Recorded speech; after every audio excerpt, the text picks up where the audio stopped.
오늘 주 앞에 오신 여러분들에게 하나님의 크신 은혜와 사랑이 함께 하시기를 바랍니다.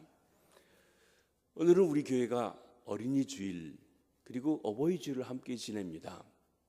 내일이 어머니 날인데 또 어린이 주일은 어린이날은 어제그제 지냈는데 샌드위치로 끼어 있어서 다음 주일 어머니 주일 하기보다 오늘 같이 하면서 우리 일부에는 어린이들과 청소년들이 함께 나오는 시간이 아니어서 그저 우리끼리만 드리지만 2부, 3부에는 어린이와 또 청소년, 대학생들 함께 온 세대가 예배드리는 원세대 예배를 드리고 있습니다. 최근 한 신문에 보면 나이가 한 5, 60대쯤 되는 사람들이 신문 보기를 싫어한다고 하는 이야기가 나옵니다. 그 이유는 신문에 자신들이 이해하기 어려운 분야의 이야기들이 너무 많이 나오기 때문입니다. 끊임없이 쏟아지는 새로운 인터넷 용어나 컴퓨터 관련 보도에 이들은 스트레스를 받고 있는 것입니다. 대부분 부모 세대들은 컴퓨터를 모르는 겉맹입니다. 인터넷에 대해서 무지한 낸맹입니다. 그나마 시대의 흐름을 따라가기 위해서 비교적 앞서가는 5, 60대 어른들이 컴퓨터와 인터넷을 열심히 배웁니다. 그런데 그게 쉽지가 않은 것입니다. 안간힘을 써야 겨우 초보 수준에 이르게 되는 것입니다. 그런데 N세대는 다릅니다. N세대, 이들은 넷 제너레이션입니다. 정보통신 세대입니다. 이들을 의미하는 N세대들은 컴퓨터가 너무 좋기만 합니다. N세대는 컴퓨터, 비디오 게임, CD롬 같은 디지털 미디어를 가지고 오락하고 학습하고 의사소통하고 쇼핑하고 친교하는 등 거의 모든 것을 그것과 함께 성장해 가고 있습니다. 그렇기 때문에 디지털 기술은 자연스럽게 이들의 문화가 되어버렸습니다. N세대들은 말합니다. 컴퓨터를 왜 배우냐고, 그냥 하면 되는데. 즉 그들에게 컴퓨터와 인터넷이 배워야 할 대상이 아닙니다. 일상생활의 자연스러운 한 부분이라는 것입니다. 컴퓨터나 인터넷에 대한 기성세대와 신세대의 이러한 현격한 차이는 다름 아닌 우리 부모 세대와 그리고 자녀 세대 간의 폭이 얼마나 큰지를 단면적으로 보여주는 이야기라고 할 것입니다. 어느 세대나 부모와 자녀 간의 세대 차이가 있었습니다. 서로 속해 있는 언어와 문화가 다릅니다. 마치 전혀 다른 문화와 언어를 가진 두 개의 종족이 한 지붕 아래 공존하고 있는 양상이라고 하는 것입니다. 우리나라 국민들이 살아가면서 제일 기쁜 순간이 언제냐고 하면 자녀를 낳을 때라고 합니다. 살아가면서 제일 힘들고 어려운 때가 언제냐면 자식 문제라고 이야기합니다. 부모에게 있어서 자녀는 커다란 기쁨이지만 동시에 또한 자녀가 커다란 근심과 걱정거리가 되기도 한다는 것입니다. 여기에 물론 여러 가지 많은 이유가 있을 것입니다. 그러나 가장 큰 이유는 부모 세대와 자녀 세대 간의 대화가 잔절되고 애정과 감정의 교류가 단절되었기 때문에 그런 것입니다. 오늘 우리는 온 세대 예배를 우리 교회가 함께 드립니다. 이것은 가정만 아니라 교회에도 이런 세대 차이에서 오는 갈등이 있어서 이를 극복해 나가기 위한 이러한이기도 한 것입니다. 엄청난 세대 차이가 존재하는 현실 속에서 이 세대 차이를 어떻게 극복하고 화목한 가정, 화목한 교회 공동체를 이룰 수 있는지 관심하며 어떻게 우리가 이 일을 해야 할지 살펴보고자 하는 것입니다. 첫째로는 세대 차이를 인정해야 합니다. 세대 차이, 제너레이션 갭을 인정하는 것이 이의 첫걸음이라는 것입니다. 부모 세대와 자녀 세대의 이야기를 부모 세대가 자녀 세대에게 자신의 세대의 이야기를 반복해서 강조하는 것은 설득력이 없습니다. 자녀 세대들에게 구닥다리, 즉 고지식하고 완고한 어른이라고 낙인 찍힌 사람들이 어떤 사람입니까? 요즘 애들은 왜 이런지 모르겠다. 내가 너만 했을 때는 안 그랬는데, 옛날에는 안 그랬는데, 이런 얘기를 계속하면 자녀들이 구닥다리라고 합니다. 신세대라고 이야기합니다. 이런 말을 수긍해 들으려고 한 사람이 없습니다. 오히려 피해갑니다. 오히려 자기들은 자극하여 반항적인 요소만 키울 것입니다. 겉으로 표현을 안 할지라도 돌아서면서 아이고 하고서는 한마디씩 하는 것입니다. 좀 더 반항적인 아이라면 아버지 어머니하고는 이야기가 안 통해요 하고서는 돌아서는 것입니다. 도무지 지금 세대의 현실을 인정하지 않고 부모 시대의 가치관과 행동 양식만을 강조하는 것은 자녀 세대를 노엽게 하는 것이 되는 것입니다. 물론 자녀 세대의 행동 양식이 무조건 옳다는 것은 결코 아닙니다. 다만 부모 세대와 자녀 세대 간에 커다란 차이가 있다는 것을 인정해야 한다는 것입니다. 세대 차이를 분명히 인정하는 것, 이것이 상호 간에 이해할 수 있는 첫걸음이 됩니다. 미국에서는 2차 세계대전 후 약 46년부터 64년 사이에 태어난 세대를 베이비 부모 시대라고 이야기합니다. 그리고 65년에서 76년 사이에 태어난 자기중심적이고 그 특징을 한두 마디로 정의할 수 없는 세대를 X세대라고 이야기합니다. 그리고 베이비 부모 세대가 낳은 자녀들이 이제 2000년대를 주역하게 될 그 청소년 세대를 가리켜 Y세대라고 말하기도 합니다. 그런데 이런 용어들은 모두 세대 간의 단절을 강조하기 위한 용어가 아닙니다. 그 시대만이 가지고 있는 특징들을 강조해서 말하고 있습니다. 그래서 영어에서 제너레이션 갭이라고 하는 말 자체가 우리말이 말하는 세대 차이라고 하는 말 뉘앙스와는 달리 세대와 세대 사이에서 가지고 있는 차이가 있다는 것을 인정하는 용어로 볼 수가 있는 것입니다. 우리나라에도 6.25 세대, 4.19 세대, 3.86 세대, X세대, N세대 등 세대를 구분하는 많은 용어들이 생겨났습니다. 그런데 우리나라에서는 세대와 세대 간의 특징이 강조되기보다는 차이가 강조되어서 세대 간의 갈등, 반목이 적지 않은 것을 현실적으로 보게 되는 것입니다. 이런 사회적인 양상들이 가족 관계에서도 그대로 반영되어서 부모 세대와 자녀 세대 간의 갈등이 있고 단절이 있는 것입니다. 전도서에 보면 한 세대가 가고 한 세대가 오되라고 하는 말씀이 있습니다. 무슨 뜻입니까? 어느 세대이가 돼 영원한 세대는 없다고 하는 것입니다. 인간 역사는 세대와 세대가 끊임없이 바통을 이어 변천하고 있는 것을 보게 됩니다. 이 말씀을 뒤집어 보면 각 세대는 다른 세대를 존중하고 인정해야 된다고 하는 것을 말해주고 있습니다. 기성세대는 새로운 세대를 인정해야 합니다. 또 새로운 세대는 지나가는 기성세대의 역할과 공로를 인정해 주어야 하는 것입니다. 따라서 기성세대인 우리 부모 세대는 자녀 세대가 우리가 살던 시대와는 다른 시대라고 하는 차이점을 인정해 주어야 할 것입니다. 내가 너만 했을 때는 안 그랬어가 아니라 내가 너만 했을 때에는 너만 했을 때와는 아주 많이 달라졌구나 하면서 다른 것 차이가 있는 것을 인정할 때 막혔던 대화의 문이 열리고 감정과 애정의 교류가 시작될 수가 있는 것입니다. 그렇다고 이러한 이해를 부모 세대에게만 요구하는 것은 결코 아닙니다. 자녀들 역시 부모에게 대해서 이해만 받으려고 할 것이 아니라 부모 세대 편에서 생각하고 인정할 것은 인정하는 노력이 또한 필요한 것입니다. 부모 세대와 자녀 세대 간의 사랑과 신뢰 관계가 회복되기 위한 첫걸음은 바로 세대 차이를 인정하는 것이라고 하는 것입니다. 내 자녀와 내가 다른 환경 속에 자라갔고 그 차이가 있을 수밖에 없다는 것입니다. 두 번째로 서로 존중하고 이해해야 합니다. 미국의 16대 대통령인 에이브라함 링컨 대통령의 아버지는 구두를 만드는 구두 수선공이었습니다. 귀족들은 그런 링컨이 대통령에 당선된 것에 대해서 매우 못마땅하게 생각했던 것입니다. 링컨이 하원위원회에서 대통령 취임하는 연설하는 첫날이었습니다. 그가 단상에 서자 높은 귀족 가문에 있었던 한 사람이 그에게 모욕을 주기 위해서 이런 이야기를 했습니다.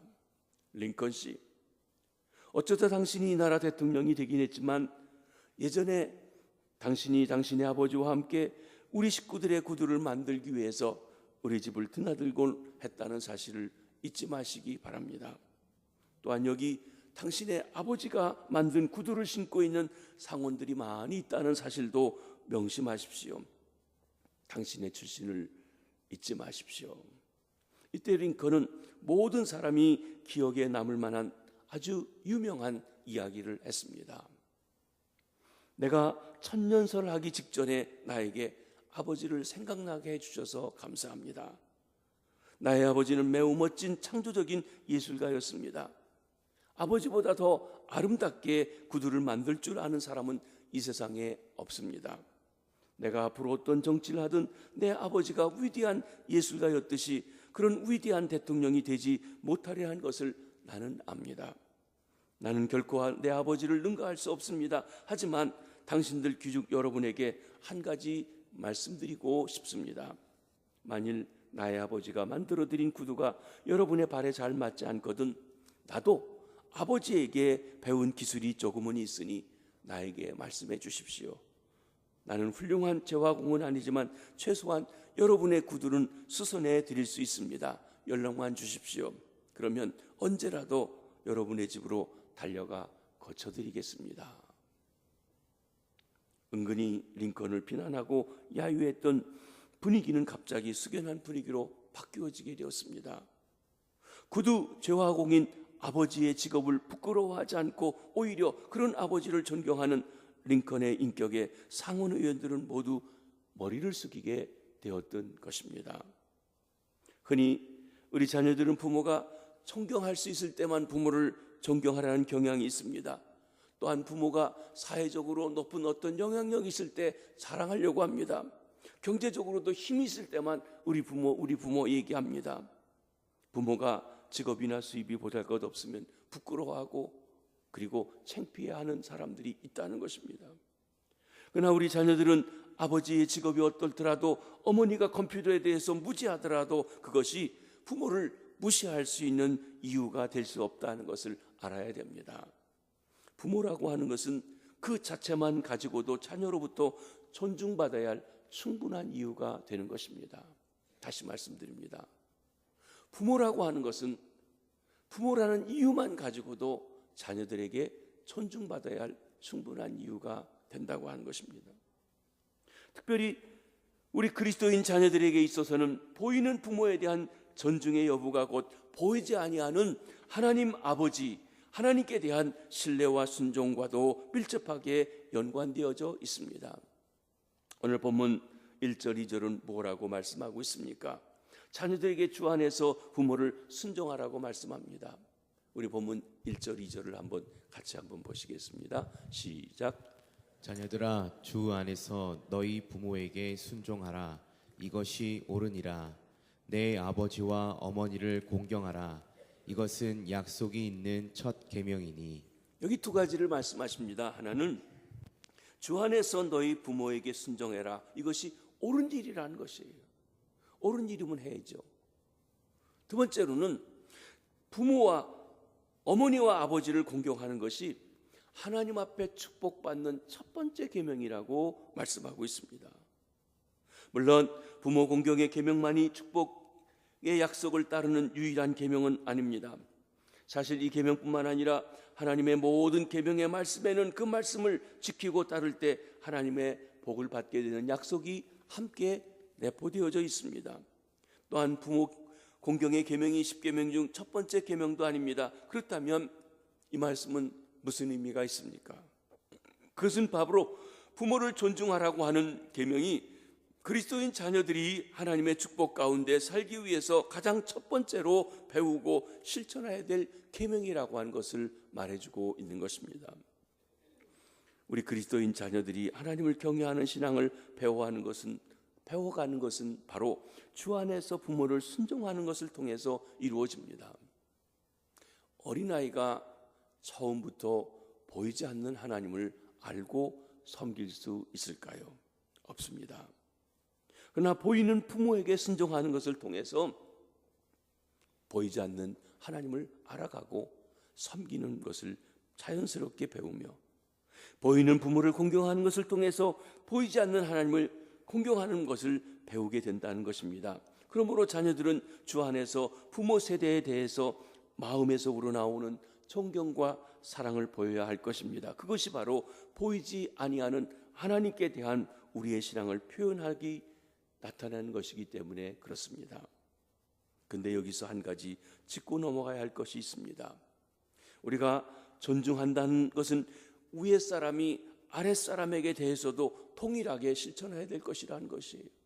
여러분, 유교에서는요, 삼강오륜에서는 자녀가 부모를 섬기는 것에 대한 이야기는 있지만 부모가 자녀에게 어떻게 해야 된다는 얘기가 없어요.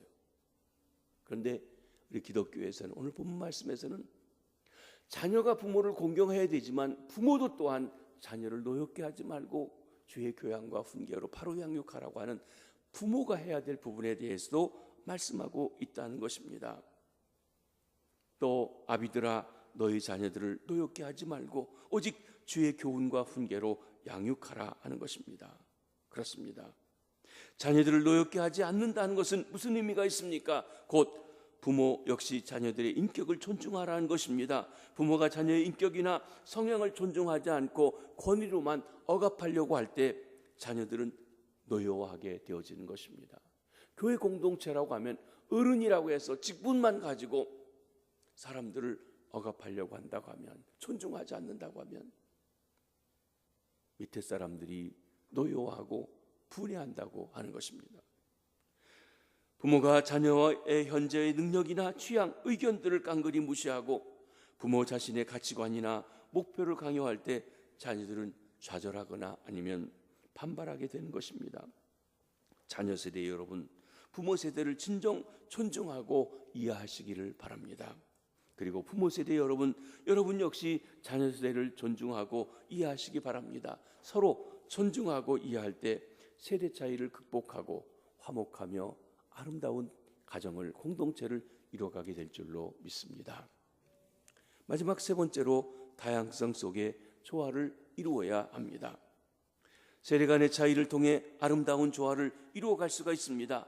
우리가 세대 차이를 인정하고 서로 존중하고 이해한다고 말씀드렸습니다. 이는 각 세대는 각 세대의 상관도 말고 내버려 두라는 것이 결코 아닙니다.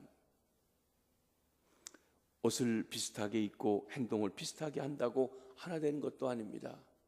가끔 어떤 부모님들은 자녀들과 하나 된다고 애들처럼 옷 입고 애들처럼 행동하고 애들처럼 말하고 그들에게 다가간다고 이야기합니다. 그러나 사실 이런 생각은 세대 간의 장벽을 허무는데 별로 도움이 되지 못합니다. 옷을 비슷하게 입고 행동을 비슷하게 한다고 해서 자녀들이 부모 세대에게 마음을 열고 다가오는 것은 아니기 때문에 그렇습니다. 오히려 각 세대 간의 특징과 장점을 살리고 인정하는 것이야말로 세대 간의 갈등을 극복할 수 있는 방법이라고 할 것입니다. 한 가지 예를 들어보면, 부모님들은 처음에 말씀드린 것처럼 컴퓨터나 네트워크 또는 이런 것에 대해 잘 알지 못합니다. 그런데 그 자녀들에게 잘해요. 그럼 부끄러워하지 말고, 얘야, 나 컴퓨터 좀 가르쳐다오, 나 이거 모르겠는데 나 좀 도와다오 하고 이야기해 보시라는 것입니다. 과거에는 오랜 세월 동안 지식이나 경험을 쌓은 기성세대가, 부모 세대가 새로운 자녀 세대들에게 이렇게 해야 된다 저렇게 해야 된다 알려주었습니다. 그것을 가지고 권위를 삼았어요. 근데요, 지식이라고 하는 면에서는요, 요즘 컴퓨터에 딱 치면은 쭉 나오기 때문에 어떤 면에서는 그런 걸 모르는 부모님들보다 자녀들이 더 잘 알아요. 그렇습니다. 자녀 세대들 역시 부모 세대 지혜, 경험, 존중하고 따르는 자세를 가져야 합니다. 지식만 많다고 지혜로운 것은 아닙니다. 인생의 경험을 통해서 살아온 부모님들의 세대를 인정하는 것이 필요합니다. 인생의 풍부한 경험에서 나오는 부모 세대들의 조언은 인생의 경랑을 헤쳐나가는 데 있어서 훌륭한 키의 역할을 해줄 것입니다. 그러나 반면 자기의 젊음이나 지식만 믿고 부모 세대들의 경험에서 나오는 조언을 무시할 때 인생의 커다란 어려움에 봉착하게 되어지는 것입니다. 겸손한 마음으로 마음을 열고 부모 세대에게 삶을 배워나가시게 되기를 바랍니다. 부모 세대는 자녀 세대의 장점과 특징을 인정하고 동시에 자녀 세대는 부모 세대의 경험에서 나오는 지혜와 충고에 귀를 기울이실 때 가정이 조화를 이루게 될 것입니다. 교회 공동체도 또한 어른들의 한 일에 대한 것을 인정하고 존중하며 또 어른들은 새로 오는 세대의 특징들에 맞게 그들을 인정해 줄 때 교회 공동체도 조화를 이루어 나가게 될 것입니다. 사랑하는 성도 여러분, 우리는 급격히 변화하는 세대에 살아가고 있습니다. 이 변화의 속도가 전보다 얼마나 빨라졌는지 모릅니다. 제가 자랐던 1950년대, 60년대, 70년대보다 아마 그 30년이 지금은 한 1년 사이에 변하는지도 모르겠습니다. 그만큼 빠른 속도로 변해가고 있습니다. 그러한 만큼 세대와 세대 간의 문화와 언어, 습관과 가치관 등에서 차이가 큰 세대를 우리는 살아가고 있는 것입니다. 이 세대 차이, 제너레이션 갭이라고 하는 것을 극복하지 못해서 부모와 자녀 간에 점점 더 대화가 단절되고 감정의 교류가 끊어져 있는 것입니다. 그러나 이 세대 간 차이는 각 세대가 서로를 인정하고 존중하기만 한다고 하면 갈등과 반목의 요소가 아니라 아름다운 조화의 요소를 갖게 되는 것입니다. 그렇습니다. 탓하고 손가락질하고 비난하는 것이 아니라 인정하고 그리고 서로의 특징들을 존중해주고 그리고 서로를 배려하는 일이 필요한 것입니다. 부모 세대와 자녀 세대가 다양한 가운데 조화를 이루므로 행복한 가정을 이뤄 나가실 수 있게 되기를 주의 이름으로 축원합니다. 기도하겠습니다. 하나님 아버지,